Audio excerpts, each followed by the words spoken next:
Raju P Nair, ഈ നമുക്കറിയാത്ത ലോകങ്ങളുണ്ട് എന്ന് പറഞ്ഞാൽ നമ്മൾ നേർക്കുനേർ കാണുന്നത് മാത്രമാണ് സത്യം എന്നൊന്നും വിശ്വസിക്കാൻ നമുക്ക് അവകാശമില്ല. ഇപ്പോൾ അവർ പറയുകയാണ് അവരുടെ അച്ഛൻ ഈ പറയുന്ന ഗോപൻ അത് മണിയൻ ആണെന്നൊക്കെ അവർ പറയുന്നു.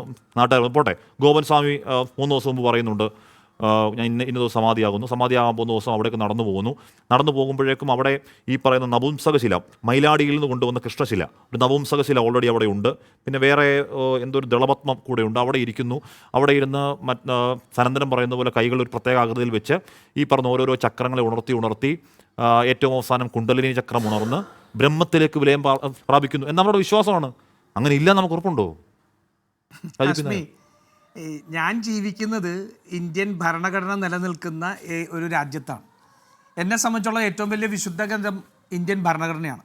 അതിൽ ആർട്ടിക്കിൾ 51A പറയുന്നത് ഏതൊരു പൗരൻ്റെയും ഉത്തരവാദിത്വം സയൻറ്റിഫിക് ടെമ്പർ വളർത്തുക എന്നുള്ളത്. ജവഹർലാൽ നെഹ്റു ഉൾപ്പെടെ അംബേദ്കർ ഉൾപ്പെടെ എഴുതി വെച്ച ഒന്നാണ്. ഒരു പൗരൻ്റെ പ്രാഥമികമായിട്ടുള്ള ഉത്തരവാദിത്വം ഈ രാജ്യത്ത് സയൻറ്റിഫിക് ടെമ്പർ, ശാസ്ത്രാവബോധം ഉണ്ടാക്കണം എന്നുള്ളതാണ്. അത് ഉത്തരവാദിത്തമായിട്ടാണ് പറഞ്ഞിരിക്കുന്നത്. ആ രാജ്യത്താണ് ഞാൻ ജീവിക്കുന്നത്. അവിടെയാണ് ഇത്തരത്തിലുള്ള ഉച്ചക്കിറുക്ക് പറയാൻ വേണ്ടിയിട്ട് കുറേ ആൾക്കാരെ കൊണ്ടുവന്നിരുത്തി ഈ പറയുന്നത്. സത്യം പറയുന്നത് ആലോചിച്ച് നോക്കണം. നമ്മുടെ ഒരു സാമൂഹിക അവസ്ഥ ഇന്ന് അതിൻ്റെ ലോജിക്ക് അന്വേഷിക്കാൻ കഴിയാത്ത രീതിയിലേക്ക് ഈ കഴിഞ്ഞ കുറേ നാളുകളായിട്ട് ഈ സമൂഹത്തിലെ പിന്തിരിപ്പൻ ശക്തികൾ കൊണ്ടുപോയിട്ടുണ്ട്. അവിടെ എനിക്ക് 24 ഉൾപ്പെടെ മറ്റു മാധ്യമങ്ങൾ ഉൾപ്പെടെ ഇത്തരത്തിൽ ഏതെങ്കിലും ബുദ്ധിഭ്രമം പോലെ പറയുന്ന കാര്യങ്ങൾക്ക് സ്പേസ് കൊടുത്ത് ഈ നാട്ടിൽ അനാവശ്യമായിട്ടുള്ള വിവാദങ്ങൾ ഉണ്ടാക്കാൻ ഉള്ള അവസരം കൊടുക്കരുതെന്നാണ് എനിക്ക് ആദ്യമായിട്ട് പറയാനുള്ളത്. 2, സമാധി എന്ന് പറയുന്നത് നമുക്ക് ആദരവോടെ കാണാം. പക്ഷെ സമാധി ആണെന്ന് അറിയണമെങ്കിൽ, സമാധി എന്ന് പറയുന്നത് സന്യാസി ശ്രേഷ്ഠന്മാർ മരിച്ചതിന് ശേഷം അവർക്ക് വേണ്ടിയിട്ടുള്ള സ്മാരകമോ അല്ലെങ്കിൽ അവരോട് ആദരവായിട്ട് പറയുന്നതാണ് സമാധി. ശ്രീനാരായണ ഗുരു ഉൾപ്പെടെയുള്ള മുഴുവൻ സന്യാസി ശ്രേഷ്ഠന്മാരും ചികിത്സ തേടി അവസാനം ചികിത്സ ഫലിക്കാതെ വന്ന സാഹചര്യത്തിലാണ് അവർ മരണപ്പെടുന്നത്. അതൊക്കെ ഡോക്ടർമാർ സർട്ടിഫൈ ചെയ്തിട്ടുണ്ടെന്നുള്ളതാണ് എൻ്റെ ബോധ്യം. നോക്കൂ, സ്വാമി ശാശ്വതികാനന്ദിക മരിച്ചു അല്ലേ? ഈ ആലുവയിലാണ്. എന്താ അദ്ദേഹം മരിച്ചപ്പോൾ പറഞ്ഞത്? ജലസമാധി അടഞ്ഞു എന്നാണ് പറഞ്ഞത്. ജലസമാധിയായിരുന്നു. ആ ജലസമാധി അടഞ്ഞു എന്ന് പറഞ്ഞ് ശാശ്വതികാനന്ദയെ പോസ്റ്റ്മോർട്ടം നടത്തിയില്ലേ? ആ പോസ്റ്റ്മോർട്ടം നടത്തിയതിന് ശേഷം സ്വാമി ശാശ്വതികാനന്ദ പറയുന്നത് സമാധി എന്നല്ലേ?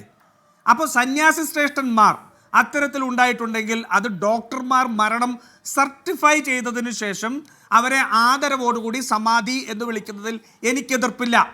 പക്ഷേ ഈ പറയുന്ന ഗോപൻ സ്വാമിയോ ഗോപൻ മണിയനോ ആരാണെങ്കിലും അദ്ദേഹം സമാധി അടഞ്ഞു എന്ന് പറയണമെങ്കിൽ ശ്വാസം മുട്ടിയല്ല മരിച്ചതെന്നുള്ള പോസ്റ്റ്മോർട്ടം റിപ്പോർട്ട് പുറത്തു വരണം. അതല്ലെങ്കിൽ അദ്ദേഹത്തിന് മരണപ്പെട്ടതിന് ശേഷമാണ് സംസ്കരിച്ചത്. അത് ഇരുത്തിയോ കിടത്തിയോ എങ്ങനെയും ആയിക്കോട്ടെ അത് നടത്തിയത് എന്നുള്ളത് കൃത്യമായിട്ടൊരു രജിസ്റ്റേർഡ് പ്രാക്ടീഷണർ സർട്ടിഫൈ ചെയ്യണം. ഹാഷ്മി, ഞാനൊക്കെ ഒരു രാഷ്ട്രീയ പ്രവർത്തകനാണ്. ഞങ്ങളോടെല്ലാം ദിവസവും ആൾക്കാർ വിളിക്കുന്ന കാര്യങ്ങൾ പലതിൽ എന്താണെന്നറിയോ? വീട്ടിൽ നിന്ന് സുഖമില്ലാത്തൊരാളെ വീട്ടിൽ നിന്ന് ആശുപത്രിയിലേക്ക് എത്തിക്കുന്നു. ആശുപത്രി എത്തുന്നതിന് മുമ്പ് അയാൾ മരണപ്പെടുന്നു. ആശുപത്രി എത്തുന്നതിന് മുമ്പ് ചികിത്സയിലിരിക്കുന്ന ഒരാൾ മരണപ്പെട്ടാൽ പോലും പോസ്റ്റ്മോർട്ടം വേണം എന്ന് ശഠിക്കുന്ന പോലീസ് ഉള്ളൊരു നാടാണ്. എനിക്കതിന് എതിർപ്പില്ല. കാരണം ഒരു മരണത്തെ അതിൻ്റെ എല്ലാ ആശങ്കകളും മാറ്റി വേണം എനിക്കതിന് എതിർപ്പില്ല. അങ്ങനെയുള്ളൊരു നാട്ടിലാണ് ഈ പറഞ്ഞ പോലെ ഇരുന്നിട്ട് പൾസ് പോയി ഇത് പോയി എന്ന് പറഞ്ഞൊരു മനുഷ്യനെ സ്ലാബ് ഇട്ട് മൂടി കൊന്നത് എന്ന് പറയേണ്ടി വരും. ആ രീതിയിലേക്ക് കാര്യങ്ങൾ എത്തുകയാണ്. അവിടെയാണ് ചെയ്യുന്നത്. ഇപ്പോൾ ഇദ്ദേഹത്തിന് വലിയ സൃഷ്ടി സന്യാസ ഇതുകൊണ്ട് കഴിവുണ്ടെന്നൊക്കെയാണല്ലോ പറഞ്ഞത്. ഇദ്ദേഹം ഭാര്യയോട് പറഞ്ഞപ്പോൾ ഒന്ന് പോ ചേട്ടാ എന്ന് പറഞ്ഞു എന്നാണ് പറയുന്നത്. മകനാ പറയുന്നത്. ഈ സന്യാസി വര്യൻ ഈ പറയുന്ന ചക്രമൊക്കെ വെച്ചിരുന്ന് സമാധിയെ ആകാൻ പറ്റിയ ആള് ഭാര്യയോട് ഞാൻ മരിക്കാൻ പോകുന്നു എന്ന് പറഞ്ഞപ്പോൾ ഒന്ന് പോ ചേട്ടാ എന്ന് ഭാര്യ പറഞ്ഞു. അപ്പൊ സ്വന്തം ഭാര്യയ്ക്ക് പോലും വിശ്വാസമില്ലാത്ത ഭാര്യയല്ലേ ഇപ്പോൾ ഞാൻ സമാധിയാകുമ്പോൾ എങ്കിൽ ചേട്ടൻ പോയി ബ്രഹ്മത്തിൽ വിലയം പ്രാപിക്കൂ എന്നൊരു ഭാര്യയ്ക്ക് പറയാൻ പറ്റുമോ രാജു പി നായർ? അല്ലല്ല. പക്ഷെ ഞാൻ ചോദിക്കട്ടെ, അദ്ദേഹം സന്യാസിയല്ലേ?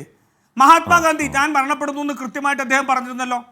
തൻ്റെ കാലം കഴിയുന്നു എന്ന് അദ്ദേഹം കൃത്യമായിട്ട് പറഞ്ഞല്ലോ. ഏതെങ്കിലും ഗാന്ധിയുടെ ശിഷ്യന്മാർ പറഞ്ഞോ പോ ചേട്ടാ എന്ന് പറഞ്ഞോ?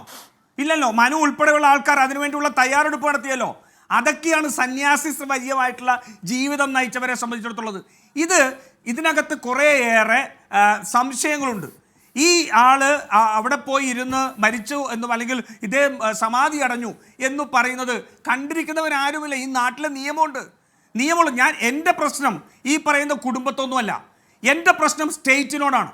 ഒരു മരണം നടന്നിട്ട് ആ മരണം ഇത്രമാത്രം വലിയ ദുരൂഹത നിലനിൽക്കുന്ന ഒരു മരണം നിന്നിട്ട് ആ മരണം വർഗീയമായ ചേരിതിരിവിന് ഉപയോഗിക്കാൻ സാധിക്കുന്ന സാഹചര്യം സ്റ്റേറ്റ് സൃഷ്ടിക്കുകയാണ്.